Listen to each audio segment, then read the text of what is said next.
एक हैं, सेफ हैं, हिंदू मुस्लिम सिख ईसाई आपस में हम भाई भाई, नारा था ये। लेकिन प्रॉब्लम शब्दों से नहीं है, प्रॉब्लम लोगों की विचारधारा से है। भाई मोदी जी। हेलो गाइस, आज की वीडियो में देखने वाले हैं हाल ही में पीएम मोदी ने नारा दिया था, एक हैं तो सेफ हैं। इस नारे को लेकर इस भाई ने क्या कहा, चलिए देखते हैं इस वीडियो में। इस भाई ने पीएम मोदी की पूरी पोल खोल डाली। चलिए देखते हैं video. Original video link description में। चलिए अब वीडियो शुरू करते हैं। पहले तो मैं भाई के लिए तारीफ करना चाहूँगा। भाई ने कश्मीर फाइल्स मूवी बहुत अच्छे से देखी है और इसके बाद केरला स्टोरी भी बहुत अच्छे से देखी है। हम उस दौर में जी रहे हैं जब ड्रामे को देख के हमारी आंखों में आंसू आ जाते हैं और वास्तविकता को देखकर हम कहते हैं ड्रामा चल रहा है। हम उस दौर में जी रहे हैं। आज की बेरोजगारी इस वक्त इस व्यक्ति को नहीं दिख रही। आज लॉकडाउन में लोग लाखों लाख लोग पैदल चल गया, वो नहीं दिखा। आज कोरोना में कितने लोग मर गए, वेंटिलेशन में ऑक्सीजन बेड नहीं मिला, ये इनको नहीं दिखा। मोदी जी ने महामारी के टाइम पे गरीब लोगों के लिए ट्रेन नहीं चलाई, लेकिन पटरियों पर चलते हुए लोग ट्रेन से कुचले गए नहीं, वो नहीं दिखा। इसे मौजूद भारत की पीड़ा नहीं दिखती। जिस भारत में ये मौजूद नहीं थे 90 के टाइम पर ये बालक रहे होंगे, अगर होंगे तो, या पैदा भी ना हुए हों, ये हो सकता है। इन्हें उससे पहले की घटना पता है। वीडियो को पूरा जरूर देखें, वीडियो आगे शेयर भी करें। स्थिति को देख के रो नहीं रहे हैं, या उस स्थिति को देख कर रो रहे हैं जो इनके सामने घटी नहीं है, जो ये बड़ी दुखदाई बात है। और रही बात बटेगी तो कटेंगे, ठीक है, बिल्कुल सही बात है। थोड़ा नारा पुराना हो गया, इस पे बाद में आएंगे, पहले इस पे आइए। एक है, सेफ है। बिल्कुल, एक हैं, सेफ हैं, हिंदू मुस्लिम सिख ईसाई आपस में हम भाई भाई, नारा था ये। लेकिन प्रॉब्लम शब्दों से नहीं है, प्रॉब्लम लोगों की विचारधारा से है। भाई मोदी जी इस नारे को, नारा शब्द तो ठीक है, लेकिन वो कहते हैं मुंह में राम बगल में दिल में नाथुराम। मोदी जी उस विचारधारा से आते हैं। एक हैं तो सेफ हैं के पीछे सारे भारत को एक करने की बात मोदी जी नहीं कर रहे हैं। मोदी जी जो बात कर रहे हैं वो समुदाय विशेष की बात कर रहे हैं। मोदी जी जो बात कर रहे हैं देश में बहुसंख्यक लोगों की बात कर रहे हैं। मोदी जी जो बात कर रहे हैं देश में बहुसंख्यकवाद की बात कर रहे हैं, और उसमें भी अपर कास्ट की बात कर रहे हैं कि भैया बटो मत। मैं कह रहा हूँ मोदी जी ने ये क्यों नहीं कहा कि हिंदू मुस्लिम सिख ईसाई आपस में हम भाई भाई, क्यों नहीं कहा? बहराइच जैसा दंगा हो गया, हमारे देश का प्रधानमंत्री किसी के जन्मदिन पर ट्वीट कर देता है वे जन्मदिन मुबारक हो, लेकिन बहराइच जैसा दंगा हो गया, ट्वीट नहीं आता कि देश में बहराइच के लोग हिंदू मुसलमान ना करें, हम भाईचारा कायम रखें, हम आपसी इस देश के नागरिक हैं और सबसे पहले इस देश के नागरिक हैं। भाई भाईचारा को कायम रखें, कोई आपस में भेदभाव ना करे। मोदी जी, योगी जी ऐसी कोई अपील नहीं करते हैं। झारखंड में भाषण देते वक्त उन्होंने साफ तौर पे कहा था कि आखिर कैसे आपने देखा होगा कि हिंदू आस्था पर ये लोग चोट पहुंचाते हैं, कैसे ये आपकी बेटियों को लेकर चले जाते हैं, कैसे आपकी ये रोटी छीन लेते हैं। मैं 2014 के मोदी जी को देख रहा हूँ। जिस व्यक्ति ने कहा था बहुत हुई महंगाई की मार, अब की बार मोदी सरकार। जिस व्यक्ति ने कहा था भाई बेरोजगारी की मार, अब की बार मोदी सरकार। जिस व्यक्ति ने कहा था मेक इन इंडिया बनाएंगे, जिस व्यक्ति ने कहा था 100 स्मार्ट सिटी बनाएंगे, जिस व्यक्ति ने कहा था घर घर शौचालय पहुंचाएंगे, जिस व्यक्ति ने कहा था घर घर सिलेंडर पहुंचाएंगे, जिस व्यक्ति ने कहा था कि देश में भैया जो जीडीपी है उसको तीसरे नंबर पे पहुंचाएंगे, जिसने कहा था भाई देश में जो है भाई बेरोजगारी को बिल्कुल जड़ से खत्म कर देंगे, हर साल जो है 2 करोड़ रोजगार देंगे। आज मोदी जी के इतने काम के बावजूद देश के प्रधानमंत्री की इतनी हैसियत नहीं है जो ये कह सके कि मैंने काम किया है तो वोट दो। दिल्ली में 70 विधानसभा 70 सीटों का एक मुख्यमंत्री है जिसका क्राइटेरिया भी बहुत लिमिटेड है। स्कूल हॉस्पिटल जैसा काम वो करता है, ठीक है, बिजली पानी जैसी सुविधा बस उसके अंडर है, पुलिस उसके अधीन नहीं है। उसके बावजूद उस मुख्यमंत्री की इतनी हैसियत है जो छाती ठोक के कहता है कि अगर मैंने काम किया हो तो वोट दो और काम नहीं किया हो तो वो वोट मत दो।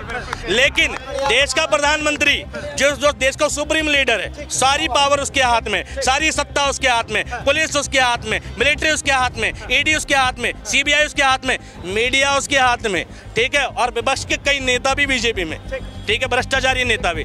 इसके बावजूद नरेंद्र मोदी की हैसियत और औकात इतनी नहीं है कि वो कहता है कि मैंने काम किया हो तो वोट दो। थोड़ा सा शब्दों का प्रयोग सही है, ठीक है। नरेंद्र मोदी ये तक नहीं कह पा रहे कि भाई मैंने काम किया हो तो वोट दो। क्यों करना पड़ रहा है देश के प्रधानमंत्री को हिंदू मुसलमान? एक सवाल आपने बहुत अच्छी बात कही, प्रधानमंत्री ने काम नहीं किया, तो आखिर तीसरी बार बीजेपी एनडीए की सरकार इस देश के लोगों ने क्यों बनाई? अंग्रेजों ने भारत पर 200 साल राज किया था, पता है आपको? भारत पर राज करना और भारतीयों के दिलों पर राज करने में फर्क होता है, ठीक है। जबरन सत्ता तो कहीं बना ली जाती है।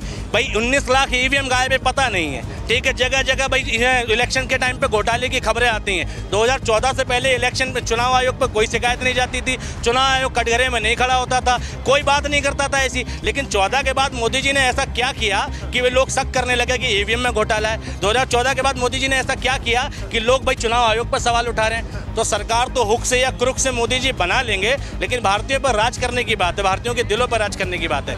आज तक भी मैं कह रहा हूँ कि इस देश की जनता मोदी जी को स्वीकार नहीं कर पाई है। 10-20% अंधभक्तों को छोड़ दो तो ठीक है, देश की 80% जनता आज भी मोदी से परेशान है। भले ही नरेंद्र मोदी तीसरी बार प्रधानमंत्री बन गए हों, लेकिन लोगों के दिल में टीस यही है कि बन कैसा गया सर। देखिए, एक रहेंगे सेफ रहेगा नारा जो तरह हरियाणा के अंदर चला था, बटोगे कटोगे, ये मास्टर स्ट्रोक था बीजेपी का। अब उसी तरह का ये वाला नारा जो है, अब क्या लग रहा है आपको कि झारखंड में बीजेपी के लिए बिल्कुल सही साबित? मुझे एक बात समझ नहीं आती, 2014 से पहले ये नारा किसी ने दिया क्यों नहीं?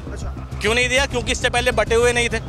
मोदी जी के 10 साल के शासन की उपलब्धि है कि हम बट गए। मोदी जी को खुद पता है और मोदी जी कह रहे हैं मत बटो। यानी मोदी जी अपने ही शासन व्यवस्था की बात कर रहे हैं कि 10 साल में हमने ये व्यवस्था दी है कि तो हिंदू और मुसलमान आपस में बट चुके हैं, इसलिए बटोगे तो कटोगे नहीं। और अगर ये इससे बचना है तो दूसरी सरकारों को वोट दे दो, मोदी जी को मत दो। बटोगे तो कटोगे, बात सच है, लेकिन मोदी जी की जो मंशा है ना, वो हिंदू मुसलमान को एक करने की मंशा नहीं है। बांग्लादेश में मुसलमान नहीं बटे, ठीक, वो एक है, और दूसरे जो अल्पसंख्यक है वहाँ के वो कट गए, यानी हिंदू कट गए। भारत में बहुसंख्यक इस देश के हिंदू हैं और अल्पसंख्यक मुसलमान हैं, तो किसको यूनाइट करने की बात कर रहे हैं? बहुसंख्यक को। बटोगे तो कटोगे से आशय क्या है? तुम बांग्लादेश देना चाहते हो भारत को, तुम बांग्लादेश देश में दंगा देना चाहते हो, तुम देश में रिजाइन सरकार देना चाहते हो, यही तो मंशा है। अगर तुम्हारी मंशा गलत नहीं है तो तुम एक तिरंगे के नीचे क्यों नहीं लाते इस देश के लोगों को? तुम जनगण मन में क्यों नहीं लाते इस देश के लोगों को? तुम हिंदू मुसलमान दोनों में सौहार्द की बात क्यों नहीं करते? मैंने आज तक भी 10 साल की किसी डिबेट में, किसी भाषण में मोदी जी के मुंह से ये नहीं सुना कि देश में भाईचारा कायम रखें, हिंदू मुसलमान के साथ सौहार्द बना के रखें। एक भाषण नहीं दिखा पाओगे। और योगी आदित्यनाथ तो उससे 100 कदम पीछे हैं, उनके मुँह से शायद निकलेगा भी नहीं। तो ये समझो, इस तरह के जो नारे आते हैं, आखिर इसकी जरूरत क्या है और इसके पीछे की वजह क्या है? कुछ नहीं है। मोदी जी समझ गए कि उनकी सत्ता और लोकप्रियता दोनों खत्म हो चुकी है। अब उनका काम का सहारा तो रहा नहीं, तो अब सहारा बचा यही नारे देने पड़ेंगे। ठीक है भाई, जब उनकी लोकप्रियता थी तब नारे थे बेरोजगारी की मार, महंगाई की मार। अब लोकप्रियता खत्म, मोदी जी का टाइम गया, तो मोदी जी सोच रहे हैं जाते जाते भी। मैंने एक कहानी सुनी थी, एक नकारा आदमी जो होता है जब मर जाता है ना, जीते जी तो तकलीफ देता ही है, मरने के बाद भी तकलीफ देता है। वो छोटी सी कहानी थी। वो कहानी ऐसी थी कि एक गांव में एक बहुत नकारा आदमी था, पूरा गांव परेशान था, बहुत परेशान था। तो लोग सोचते थे मर जाए, और वो मर गया। और मरते वक्त उसने अपनी वसीयत लिखी कि जब मैं मर जाऊं तो मेरे मुंह में 5 फीटा डंडा ठोक दिया जाए और मेरी मैयत को गाजे बाजे से लेके जाया जाए, ठीक है, और पुलिस थानों के चक्कर लगा के लेके जाया जाए। और लेके गया, जब कफन 5 फुट ऊपर देखा पुलिस वाले ने, तो कहा किसकी मैयत दिखाओ, तो देखा कि मुंह में डंडा है। तो भाई उसके बाद पुलिस वाले ने कहा ये मरा नहीं, तुमने मारा है। सारे गांव में जितने लोग मैयत में शामिल सबको जेल हो गई। से जाने के बाद भी परेशान करेंगे। मोदी जी ने वो शासन दिया है कि लोगों के मन में जो जहर बो के गए हैं ना, ये अगले 20 सालों तक निकालेगी कांग्रेस, तब निकलेगा। एक बात बताइए, प्रधानमंत्री कहते हैं कि कांग्रेस कहीं ना कहीं जातिवाद की राजनीति करती है और हम सबको एक करने की राजनीति करते हैं, तो दिक्कत क्या है, तकलीफ क्या है? मोदी जी के एक करने में बहराइच का दंगा हो जाता है, मोदी जी के एक करने में हाथरस में कांड होता है, और एक समाज के खिलाफ पंचायत होती है, ठाकुर समाज पंचायत करता है दलितों के खिलाफ। मोदी जी के शासन में नोएडा में एक त्यागी समाज का व्यक्ति एक महिला को अभद्र टिप्पणी करता है, और उस त्यागी समाज के लोग उसके समर्थन में आते हैं कि गलत सही नहीं जानते। मोदी जी की उपलब्धियां हैं, मोदी जी के शासन में पेशाब कांड हो जाता है। किस एकता की बात कर रहे हो तुम? सबसे ज्यादा हिंदू मुसलमान के दंगे जो रिपोर्ट हुए, छुटपुट घटना जो रिपोर्ट हुई है, वो मोदी जी के 2014 के बाद रिपोर्ट हुई है। मोदी जी के शासन में भाई पहलू खान मर जाता है, इखलाक अहमद मर जाता है, ठीक है, हरियाणा में नौ का दंगा हो जाता है, कन्हैया लाल भी मर जाता है, ठीक है, बिल्कुल कन्हैया लाल भी मर जाता है, ठीक है। नू में अतीक अहमद नहीं ना, बिल्कुल नहीं, अतीक अहमद नहीं, ठीक है। देखो ये बिल्कुल नहीं, मैं कभी सपोर्ट नहीं कर सकता अतीक अहमद का, ठीक। नो का दंगा हो जाता है, ठीक है। मोदी जी की व्यवस्था इतनी जानदार व्यवस्था है कि इतने दंगे हो जाते हैं। भाई मोदी जी अगर वास्तव में इस देश में व्यवस्था ठीक दे रहे हैं, हिंदू मुसलमान की व्यवस्था को ठीक कर रहे हैं, क्यों रिपोर्ट हो रही है हिंदू मुसलमान की घटना चटपट जगह? रोजाना वीडियो है हिंदू मुसलमान का स्वार्थ बिगड़ने की। कोई किसी के धर्म को गाली दे रहा, कोई किसी के धर्म को दे रहा। 14 से पहले तो नहीं था ये सब। कोई कहीं पोस्टरबाजी कर रहा है, कोई कहीं पोस्टरबाजी कर रहा है। 14 से पहले तो नहीं था। यति नरसिम्हानंद जैसे लोग, ठीक है, मंदिर के मठाधीश बने बैठे हैं, वो APJ अब्दुल कलाम तक को आतंकवादी कह देते। 2014 से पहले तो नहीं था ये सब। मोदी जी की उपलब्धियां हैं ना कि देश में APJ अब्दुल कलाम को भी गालियां दिलवा। चलिए वीडियो यहीं पर ख़त्म करते हैं। अगर आप भी ऐसी वीडियो देखना पसंद करते हैं तो हमारे चैनल को जरूर सब्सक्राइब करें, वीडियो लाइक करें वीडियो को ज़्यादा से ज़्यादा शेयर करें। थैंक्स फॉर वॉचिंग और अपनी राय कमेंट में ज़रूर दें।